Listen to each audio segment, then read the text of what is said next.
Hey, what's up, my people? John Middlecoff, new YouTube channel. What I need you to do, subscribe, like the video, leave a comment, share with your friends. Appreciate everyone that has. It's the podcast, 3 and Out. You can listen wherever you listen to podcasts. Apple, Spotify. We got you covered. Also, thevolume.com. We got merch right here. FlexFit hat. Go to thevolume.com. Get yourself a 3 and Out hat. Really quick, I wanted to touch on Josh Allen.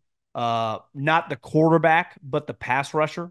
And I think he's a really good example of, and I'm guilty of this, that it's one thing when you draft a guy that doesn't have the traits. We had Mayock on, and they drafted Cleveland Farrell, who's going to play in the NFL for a decade. He's a really solid NFL defensive lineman. The Niners really missed him last year when he got injured. That was a big blow for their defensive line. They didn't have him down the stretch because I think he hurt his knee. Really good run defender. Same thing with Solomon Thomas. Solomon Thomas is going to have, both those guys are going to have long, profitable NFL careers. They just should never have been picked high because they didn't have the traits to justify it. Not that they wouldn't have been a really good second or third round pick, but you take a guy in the top 10, traits do matter because let's face it, I'm not trying to hit a stand-up single. I'm not trying to hit a stand-up double. Those picks do not exist. You're either trying to hit a home run or you're willing to strike out.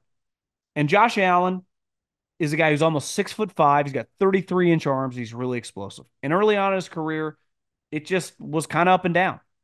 And I would say before last year, it felt like he was kind of coming on. He had 7 sacks 3 years ago, 7 sacks 2 years ago. And last year, he looked like an elite player. 17 and a half sacks. And is what you want it to look like. But it did not happen overnight. And I think this is just good advice for most people. Like, I used to be very, very impatient when I was younger. I mean, I'm not a very patient person. But my path was no one else's path but my own. And we all know people who, especially professionally, have immediate success, right? That financially maybe are doing a lot better than us at a certain point in time in our career. And it's hard to not let that impact you. But you got to stay laser focused on yourself. And I think anyone with talent, I'm a huge believer in the cream always rises, but not all cream rises at the same rate.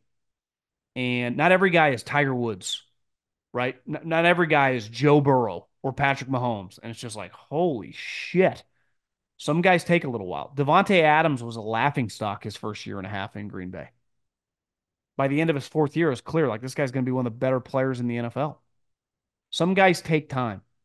And when you invest in someone, the quarterback position is different than all these other positions. Like as a position player drafted high, you're going to be on the team more than likely for your first 4 years. And if you're on a bad team, which he's been on, you're going to go through some coaches. You're going to go through some defensive coordinators. And all you can hope for, one, you can only control what you can control.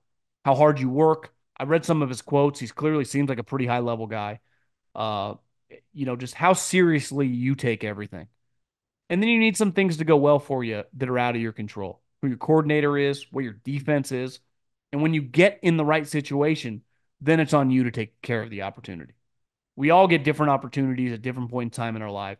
Sometimes we're ready for them, sometimes we're not. And when you're not, there's not much you can do, right? But try your best.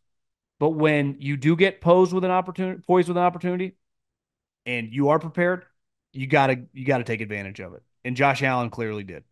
After his 4th year, he had 17 and a half sacks, and he just signed a $150 million contract with $80+ million guaranteed. And if he's good, he'll see most of it. That's the thing with these good players. When you see the quote-unquote fake money, guaranteed money, it gives you wiggle room if it doesn't go well. But good players that just play well, like Aaron Donald, just saw all of his money all the time. Right, Davante Adams, just go around the league like Travis Kelce, like whatever contract they sign, guaranteed, not guaranteed, the normal number you see, they just consistently see those numbers. So you keep balling, you keep having 14 to 15 to 16 sacks, you will see every penny of this number. And I think it's cool because we get obsessed, and listen, I'm guilty of it as much as anybody. Like I like guys that immediately come to play. It's easy to go, God, Puka Nacua, shattering records. Well, my mom can see that. Can you see like a guy like, hey, man, I wouldn't give up on this player. I think there's something there. And Josh Allen finally popped.